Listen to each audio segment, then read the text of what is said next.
En este video hablaremos acerca de la diabetes mellitus tipo 1. Esta condición se da gracias a que el páncreas es incapaz de producir insulina. La insulina es una hormona encargada de estabilizar los niveles de glucosa en sangre.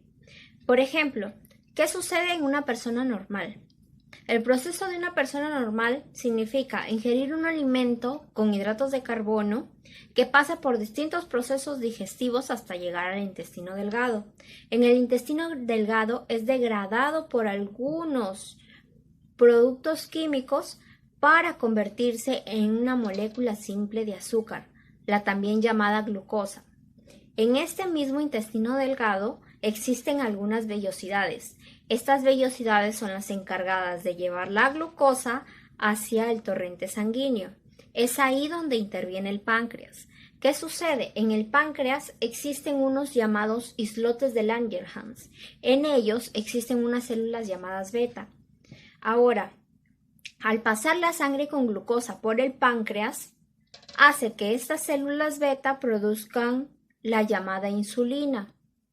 La insulina corre con la glucosa por el torrente sanguíneo hacia las células. En las células, como bien sabemos, la mayoría posee unos tipos de receptores. En este caso, el receptor se une a la insulina y junto con ella hacen un mecanismo de llave cerradura para que pueda ingresar la glucosa hacia la célula y así producir energía, a lo que nosotros comúnmente llamamos ATP.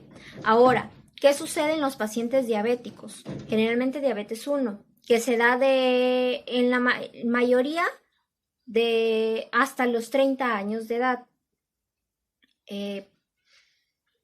Los glóbulos blancos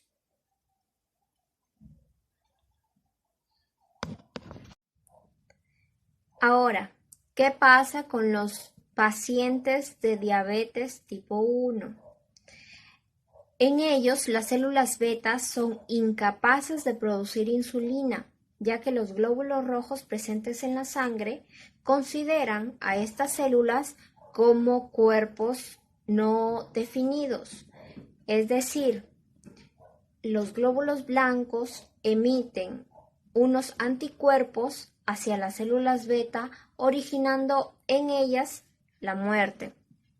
Y es por eso que no hay producción de insulina, o es poca o es casi nula. Al haber tanta concentración de glucosa en sangre en estos pacientes, se produce la condición de hiperglucemia. Entre las causas tenemos dos muy marcadas.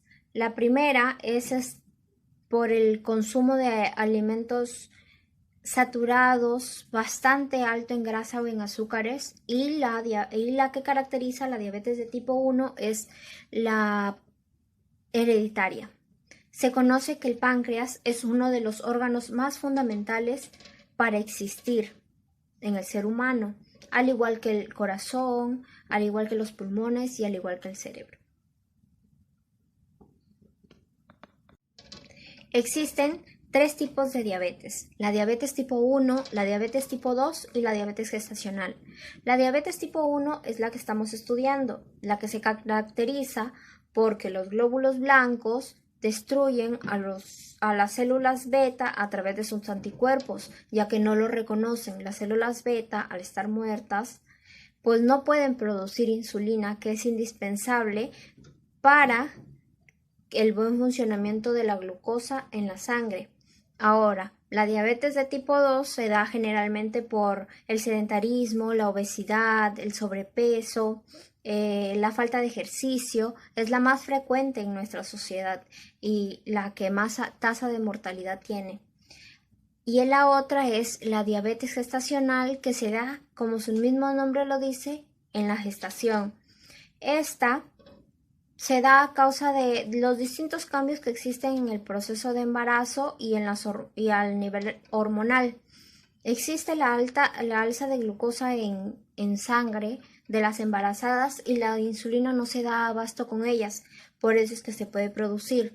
Ojo, después de que una mujer embarazada da a luz, sus niveles de glucosa vuelven a la normalidad, pero eso no significa que no corra riesgo de tener diabetes. Al contrario, se tiene que llevar un control pausado, se tiene que tener una dieta muy saludable y evitar el sobrepeso. Diabetes mellitus tipo 1 es una enfermedad autoinmune en la que las células productoras de insulina son atacadas y destruidas. Sus síntomas más comunes son polidipsia, poliuria y polifagia. La polidipsia consiste en el aumento de la frecuencia en la que se bebe agua. La poliuria es el aumento de la frecuencia en la que orinas. La polifagia es la necesidad de querer comer excesivamente. Otro síntoma característico es la pérdida de peso sin motivo aparente. Los síntomas menos comunes son cansancio, mareos y visión borrosa. Por eso es necesario diagnosticar la enfermedad para poder tratarla. Estos síntomas se pueden dar a cualquier edad, pero normalmente se dan entre la infancia y la adolescencia. El diagnóstico es un estudio previo a toda planificación o proyecto. Consiste en recopilar información relevante para poder encontrar un tratamiento adecuado. En el caso de la diabetes mellitus tipo 1, los exámenes que se realizan son prueba de hemoglobina glicosilada o glucosilada A1C, examen aleatorio de azúcar en la sangre, examen de azúcar en la sangre en ayunas, prueba de hemoglobina glicosilada o glucosilada A1C. Este análisis de sangre indica el nivel promedio de azúcar en la sangre de los últimos 2 o 3 meses. Cuanto más alto sea el nivel de azúcar, mayor será la cantidad de hemoglobina con glucosa. Un nivel de A1C del 6,5% o más en 2 análisis separados indica la presencia de diabetes. Examen aleatorio de azúcar en la sangre. En este examen se toma una muestra de sangre en un horario al azar y se pueden confirmar los resultados con la repetición del análisis. Los niveles de azúcar en sangre se expresan en miligramos por decilitro. Sin importar cuándo hayas comido por última vez, un nivel aleatorio de glucosa en la sangre de 200 miligramos por decilitro o más indica probabilidad de diabetes, especialmente cuando está relacionado con los síntomas de la diabetes.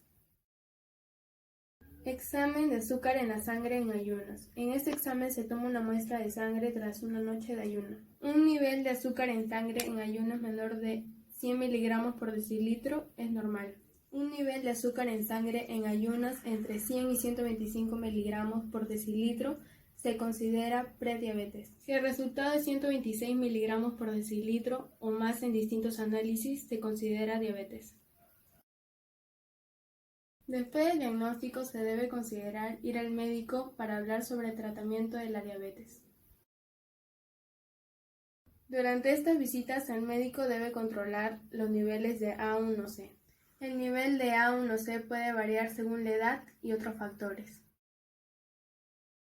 Además de la prueba A1C, el médico puede tomar muestras de orina y sangre periódicamente para controlar los niveles de colesterol, la función tiroidea, la función hepática y la función renal. El médico evaluará la presión arterial y revisará los centros donde se hacen los análisis de azúcar con sangre y te proporciona la insulina. El tratamiento de la diabetes tipo 1 comprende tomar insulina, realizar un recuento de hidratos de carbono, grasa y proteínas. Controlar con frecuencia el azúcar de la sangre. Consumir alimentos saludables y hacer ejercicios para mantener un buen peso. La función del tipo de tratamiento con insulina que elijas o requieras es posible que se necesite controlar y registrar el nivel de azúcar en sangre al menos 4 veces por día. Un control minucioso es la única forma de asegurarte de que el nivel de azúcar en sangre permanezca dentro de los límites deseados. Y el control más frecuente puede reducir los niveles de A1C. Incluso si se aplica insulina y se come en un horario estricto, los niveles de azúcar en sangre pueden cambiar de manera impredecible. Aprenderás cómo cambia tu nivel de azúcar en sangre en respuesta a las comidas, la actividad, las enfermedades, los medicamentos, el estrés, los cambios hormonales y el alcohol.